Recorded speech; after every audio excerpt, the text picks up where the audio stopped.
Hello, Full-Bodied family. Thank you all so much for tuning in to another episode of the Full-Bodied Crime Podcast. As always, my name's Kayla, and as promised in the last episode, this has nothing to do with serial killers, and I did end up going with a disappearance. I apologize that it is released a tad later than I anticipated, but one of my dear friends called me up for dinner, so I got to spend some time with the amazing Tori Johnson, who's now a new listener on this podcast. So hey, Tori, thanks for a great date night, my sweet friend. And also thank you so much to all of you for listening so far. I've only told my mom and a few of my best friends about this podcast, and from like a personal Instagram or Facebook page, I haven't broadcasted it at all for the rest of the general public. So you guys have just been such a strong foundation and the OG members of the Full-Bodied family, and it's been doing so well. So I appreciate each and every single one of you listeners and downloaders, reviewers and subscribers. You guys know who you are, and you're all truly the best. So let's get into this episode's crime, or I guess you can say today's mystery. And before I get too far into it, I do want to give credit where it's deserved, and that's to the Investigation Discovery Disappeared show on the last episode of season 4 called Innocence Lost. So, on this episode, we will be discussing the mysterious disappearance of Jamie Michelle Fraley. Jamie Fraley was just 22 years old when she seemingly vanished into thin air on April 8th, 2008. To provide a background on Jamie, she was a beautiful, blonde-haired, blue-eyed girl who seemed to overcome all the obstacles life had thrown at her. From the very moment she entered this world, Jamie experienced numerous difficulties. She was born on March 5th, 1986 in Gastonia, North Carolina, but at birth she was clinically dead and was completely unresponsive and had to have immediate CPR performed. But luckily, hospital staff was able to revive Jamie. However, throughout her life, she always encountered issues related to her birthing experience. Now, her family describes her as someone who always beat the odds because she initially wasn't even supposed to live more than a few days, which she did, and then she wasn't supposed to live past a year, which she did, and then 3 years, which she lived past that, and so on and so forth. She just kept breaking through these milestones one by one. But even in infancy, she wanted to show the world that she was a fighter, which she absolutely was. But unfortunately, Jamie did experience some additional hardships throughout her life.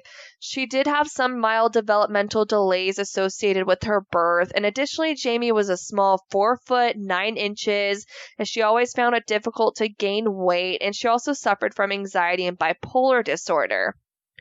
Her series of complications made it difficult for Jamie to be a normal teenager, and she wasn't able to do typical teenage things like getting a driver's license or graduating high school. However, regardless of any complications, Jamie was absolutely adored by her family and friends. Per a Reddit article I found, her loved ones described her as, quote, an intelligent, sweet, and feisty young woman. And this article also discusses how Jamie attended classes to complete her GED, and then she had dreams of pursuing a career as a substance abuse counselor. The way Jamie discovered this career and found herself wanting to become a substance abuse counselor is that she was a routine churchgoer, and at the church she attended, there was a program that helped addicts. And although Jamie herself wasn't an addict, one of her best friends was. So she started attending this Friday night service with her friend and was completely enlightened and knew that this was the career for her. Once she began getting her life on track and directing her life towards accomplishing her dreams, Jamie then moved into her own apartment in the year 2006. Shortly after moving into her new place and really discovering who she was as a person, Jamie also fell in love with the son of her apartment complex's maintenance man. Her new love interest was named Ricky Simmons Jr., and Ricky did have somewhat of a troubled past. He had previously served time for car theft and drug charges, but Jamie was still absolutely obsessed with him. And yes, her family was somewhat concerned over, his run-ins with law enforcement, but this didn't stop Jamie at all from falling completely head over heels in love with Ricky Simmons Jr. Within a short period of time, the passionate couple got engaged, and Jamie even changed her MySpace name to Mrs. Simmons. Seemingly, she could not wait to marry Ricky. But on January 4th, 2007, Ricky began a 15-month jail sentence for larceny. And although Jamie was upset, her emotions weren't centered towards being upset over his crime. She was more upset that she couldn't physically be with the man she loved every day. But amidst Ricky's jail sentence, Jamie wrote him a letter every single day. Y'all, I was young once, and my boyfriend at the time was long distance, so I tried to write him a letter every single day to, like, be cute or whatever. But I think I stopped after 6 days because it's a lot of work and dedication. So Jamie must have been madly in love to write him a letter every single day and attempt to do it for a full 15 months. But while Ricky was in jail, Jamie used the time to continue working on herself, and she finished her GED and spent time with her loved ones. And an ironic and rather chilling piece of information I found off of the Reddit article is that Jamie even managed a MySpace page dedicated to people who had gone missing and disappeared. So per the Investigation Discovery Disappeared episode, Jamie's main source of revenue was a Social Security supplemented income. And through this program that Jamie was in, she was assigned by a provider that basically helped somewhat of a life skills or set a life skills foundation for her, where she learned how to pay her bills, maintain a bank account, schedule and go to appointments, etc. Side note, I seriously think there needs to be a life skills course in high school, and people need to be taught these things. They need to be taught the value of money, how to establish credit, the importance of credit scores. I was fortunate enough to have an amazing mom who set a good foundation for me, but so many people don't have guidance, and it's truly upsetting because the things you do in your early 20s or even your teens will affect you in your 30s and so on. All I'm saying is your credit score is very important, debt is dumb, and don't go into debt trying to impress other people. Okay, sorry guys, my lecture is over, but reverting back to wanting to be a psychiatrist, so many people have anxiety, and not knowing how to do basic life skills can contribute very negatively towards anxiety. So it's one thing I'm a little bit passionate about. But okay, back to the disappearance.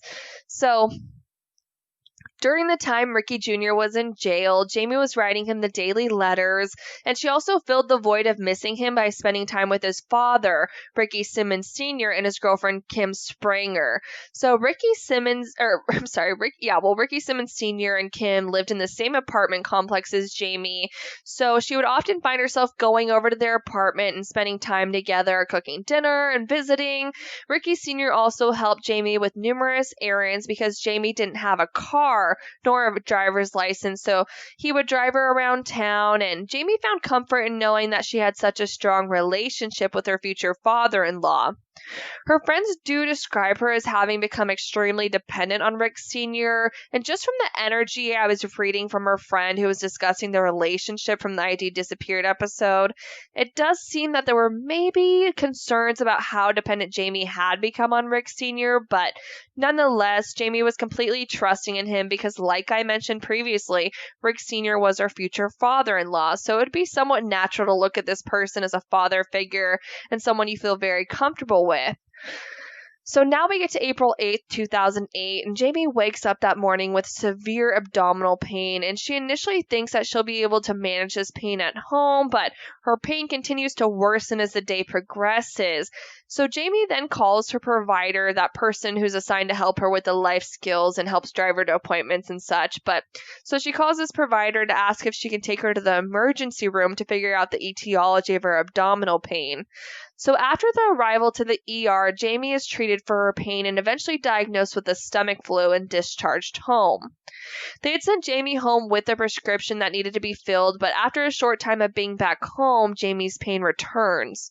She did call a family member during her time back home and just felt really unsure about the hospital's diagnosis. I like to think that they ran tests to rule out, emergent abdominal pain associated diagnoses, but who knows, to be honest. I've worked with hundreds of medical providers at this point, and they all practice medicine completely differently. So it is vague on how extensive her workup actually was to finally reach the diagnosis of the stomach flu. But don't forget, you guys, you are your biggest advocate. And if something isn't right and your body's sending you warning signals, you know what you're feeling. So don't ever feel like the medical provider is always right, because it's your body and you know better than anyone if something is wrong. But regardless, Jamie doesn't feel like the stomach flu is the correct diagnosis, but she goes back home and lies in bed and tries to sleep off the rest of her illness, but her pain continues to get worse and worse and worse upon returning home. Now, rewinding to before this April 8th day, Ricky Sr. and his girlfriend Kim Springer had broken up, but Jamie still maintained a close relationship with both of them. And on this April 8th day, Jamie was supposed to take care of Kim's dog, so even amidst her excruciating abdominal pain, Jamie gathers the energy she had to care for Kim's dog. So basically, Kim arrives to drop the dog off and returns a few hours later in the early afternoon to pick up the dog.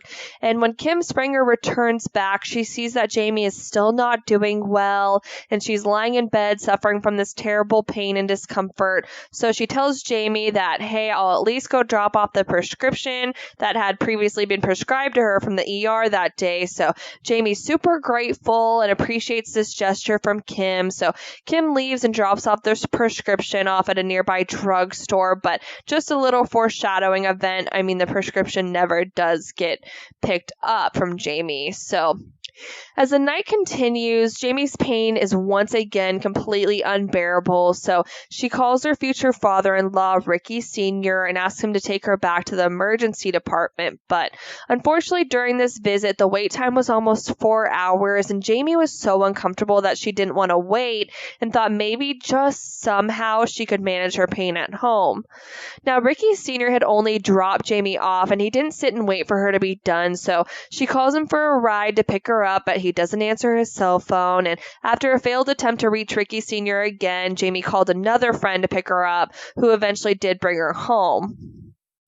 So Jamie finally gets home, and her mother calls her around midnight, and she's still super sick, and she still has the abdominal pain. She's vomiting. Like, overall, she's just completely not feeling well. And her mother, Kim Fraley, offers to come grab Jamie and says that she'll take care of her at her house. But Jamie basically says something along the lines of, no, Mom, it's okay. I have a super big appointment tomorrow morning at the Social Security office that I can't miss, and I'm just going to go to bed, try to sleep it off, and hope that I'll feel better in the morning. So Jamie and her mom hang up the phone, and her mother had no idea that this would be the last verbal contact she would ever have with her daughter.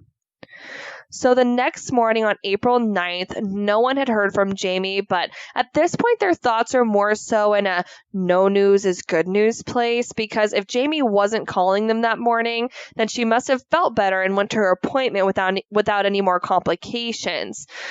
Now, it was unfortunately not until the next day on April 10th when Jamie's provider called Jamie's mom, Kim, and basically said that Jamie had missed her appointment, that she went to Jamie's apartment as scheduled on the morning of the 9th, so the day before, but Jamie never answered the door. So her mother is like, what do you mean that Jamie missed her appointment and isn't answering the door? I talked to her 2 nights ago, nearly right before the appointment the next morning, and I'm just finding out that she didn't go, nor is she not answering the door. Like, why on earth did you wait a full day to call and tell me this? So Kim Fraley knows something just isn't right, so she immediately gets law enforcement involved, and a deputy is dispatched to Jamie's apartment.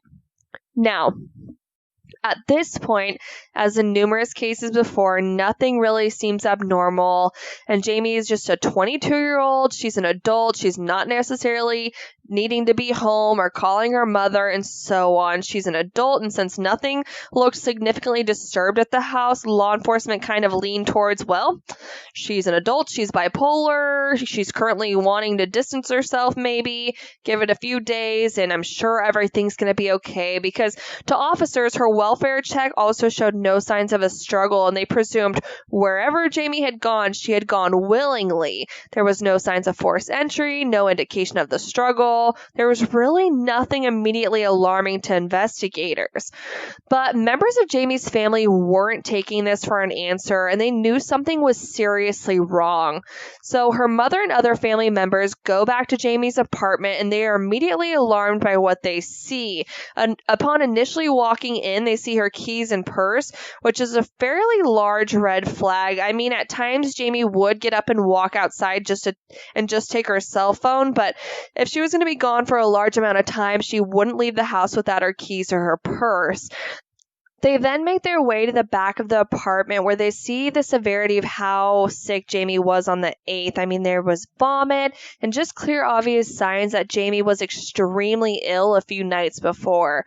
So one more thing her family noticed before leaving her apartment was that Jamie basically only had 2 pairs of shoes that she routinely wore, which was 1 a pair of flip-flops and 2 a pair of sneakers. And the sneakers were in the apartment, but what was abnormal about this is that the shoelaces were missing out of the shoes.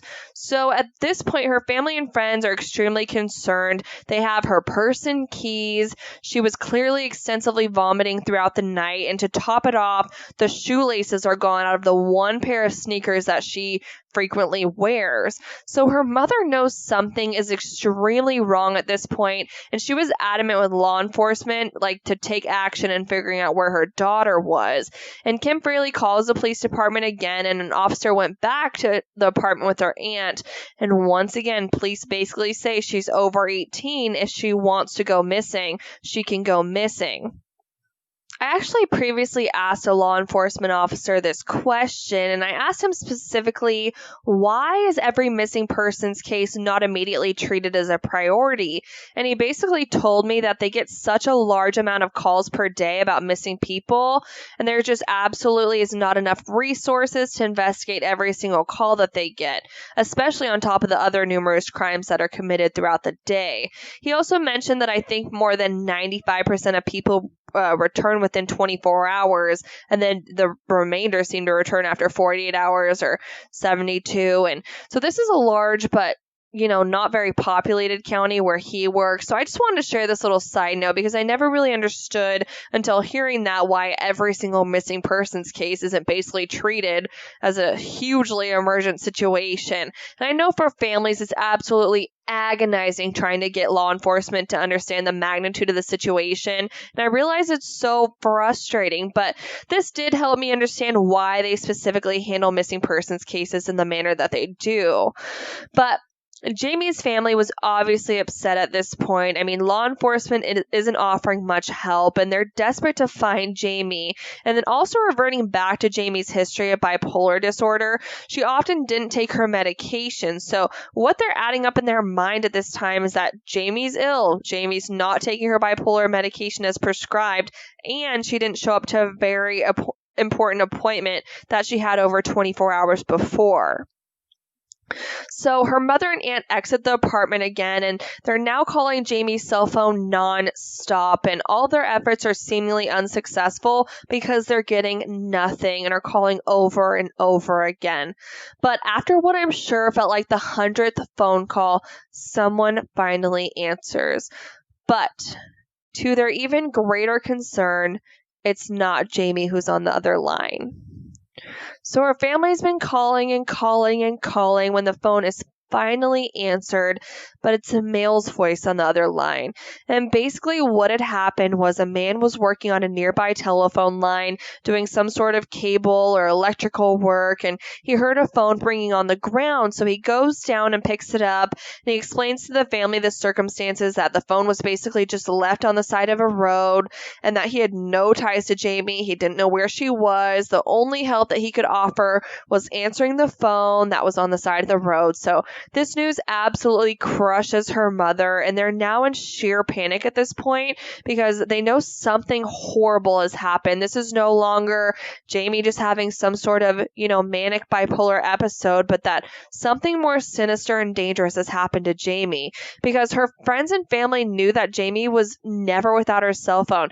Yes, the purse and keys were left at the apartment, and that's suspicious, but at least her cell phone wasn't gone, because Jamie always had her cell phone on her. So now finding the phone provided even more evidence that Jamie was in trouble. And one of the reasons she always had her phone on her was so that her boyfriend, Ricky Simmons Jr., could call her from jail. So basically, Jamie would never willingly completely be isolated without her cell phone.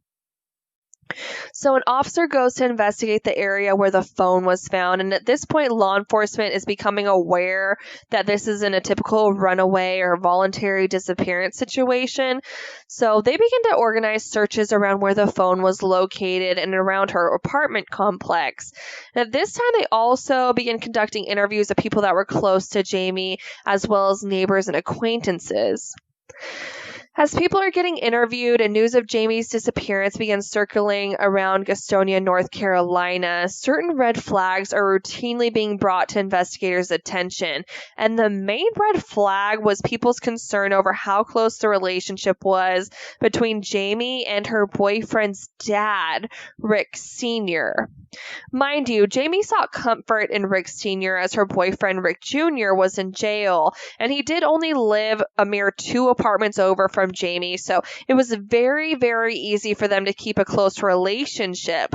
However, numerous people told detectives that they had an abnormally close relationship and that Rick Sr. almost seemed to be obsessed with Jamie, and he would make inappropriate sexually motivated remarks to her and comment on her skirt or how good she looked. Or later it was even uncovered that it was a large reason why Rick Sr. and Kim Springer broke up, because she felt uncomfortable with how much attention Rick Sr. wanted to give to Jamie.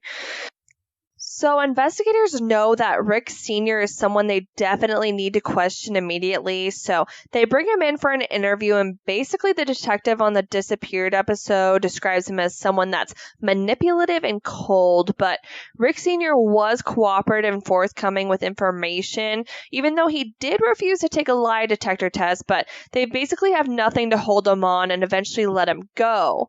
But one of the investigators still wanted to look into Rick Sr., and he actually uncovers Rick's very, very long history of run-ins with law enforcement, which initially he was like, okay, drug charges, larceny, burglaries, other petty crimes, whatever.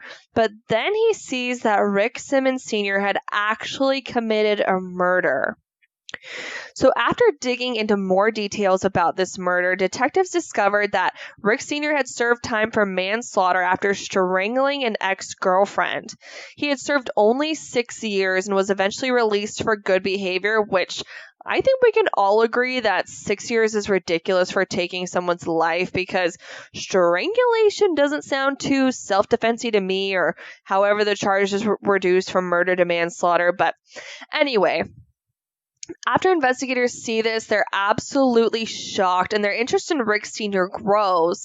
Now, Rick Sr. had a long-standing history with drugs, and a number of his crimes were related to him, acquiring some type of item that he could sell in order to get money for drugs, usually stealing the item. But Jamie didn't tell her family any of this. So when they found out the man who had been spending so much time with Jamie was pretty involved with law enforcement in a not good way, and he was also a drug addict and previously served time for manslaughter after murdering someone. I mean, Jamie's family was in complete shock when they discovered who Rick Sr. really was. Now, she did tell one of her cousins a little over 7 months before her disappearance about Rick Sr.'s past, and on the Disappeared episode, her cousin basically says that Jamie was somewhat in disbelief over Rick Sr.'s past, and she really didn't want to believe that the man she had spent so much time with and trusted so much had this extensive and pretty horrific record. And Jamie's mom basically describes her as someone who always thought people could change for the better, and to basically always give someone the benefit of the doubt. So that's exactly what Jamie did, and she turned a cheek to Rick Sr.'s past and continued to trust him and continued to be fairly dependent on him. So investigators do also touch on the fact that Rick Sr. did have some sort of magnetic draw towards him that always caught the attention of women, and he knew how to manipulate people, specifically women, to becoming interested in him, and he essentially felt like he had control over women in his life. Also, don't forget that Jamie's life mission was to become a substance abuse abuse counselor, and she saw Rick as someone she needed to help overcome his drug addiction. But unfortunately, Rick Sr. hadn't reached that point where he wanted to be done with drugs, so Jamie almost felt helpless in this sense because all she wanted to do was help him, but he basically was just in a state where he didn't want to be helped at all. Now, at this point in the investigation, Jamie had been missing for 3 days, and there had been no financial activity on any of her accounts, and she hadn't been on her bipolar medication. No one's heard from her, seen her, talked to her. So her family is just sick with fear, and they're desperate to find Jamie. Luckily, at this point, police obtained her cell phone records, which did give detectives another lead in the investigation. Unfortunately, due to the way her cell phone was discovered, too many people had handled the phone, so they were unable to obtain any fingerprints. But her cell phone records did show that the last time Jamie's phone was used was on, I believe, the April 9th morning at about 1:30 in the morning. And she was on the phone with her friend who lived in Albemarle. I'm butchering that North Carolina name. I'm so sorry, you guys.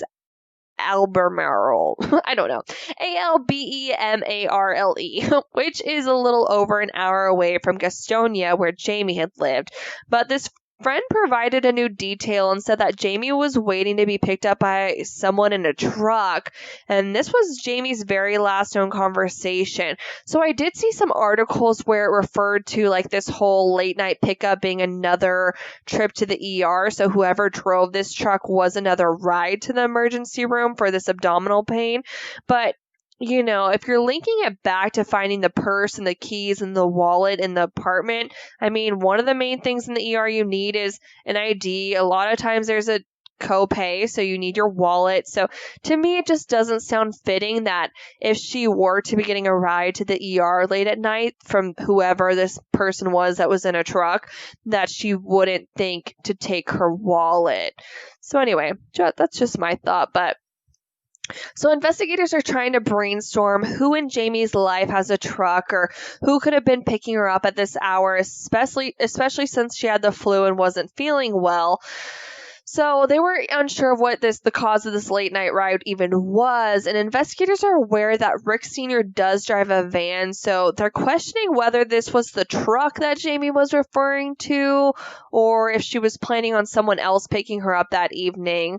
So at this time, yes, the fact that Jamie was planning on getting a ride from someone with a truck was a new lead, but investigators really didn't have any more information regarding this lead, and basically it really doesn't end up going anywhere.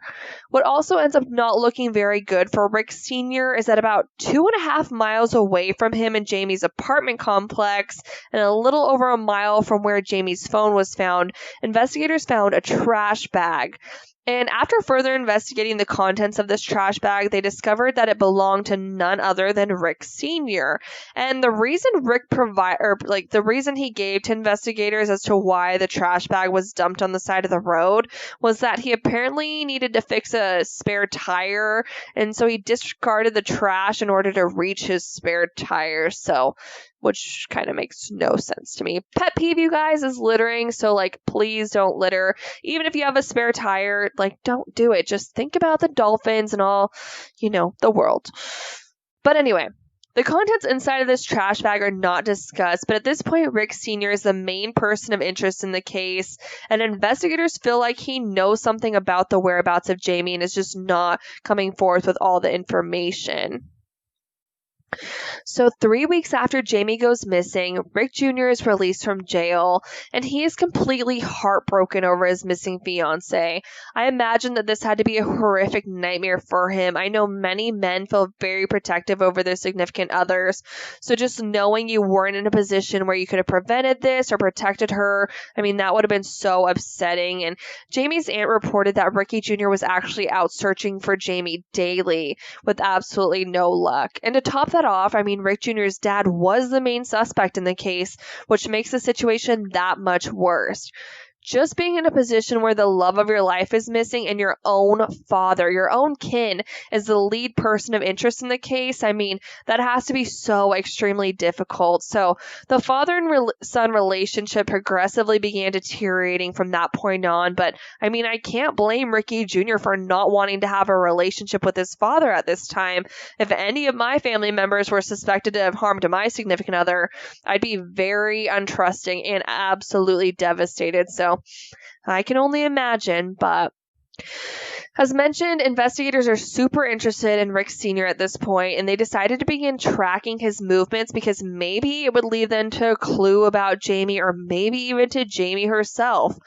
So the detectives obtain a warrant which lets them begin tracking Rick, and so they do so for approximately 1 month. But what they discover instead is that he frequently drove by his ex-girlfriend, Kim Springer's apartment complex and other areas near her residence.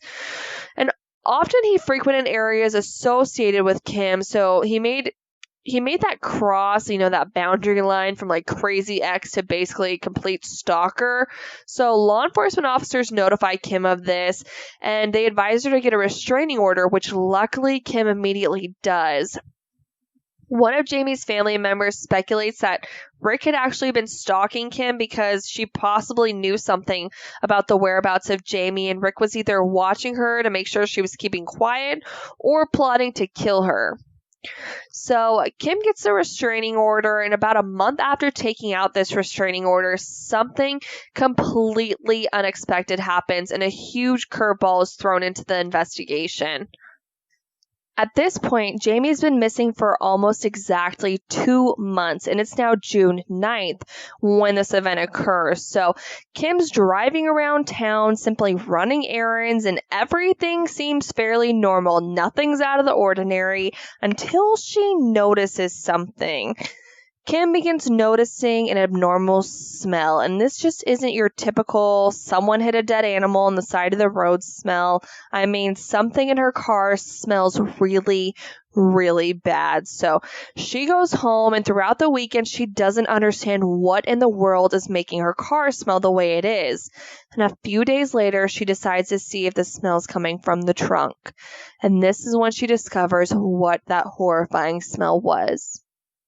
In her trunk, the smell was that of the decomposing and decaying body of Rick Simmons Sr. Investigators presume that 2 days prior, an intoxicated and high Rick Sr. entered the trunk of Kim Springer's car, possibly in an attempt to kill her because he did have a knife with him, and in the midst of this intoxicated state, he accidentally locked himself in the trunk and eventually died from hyperthermia, which is basically heat stroke.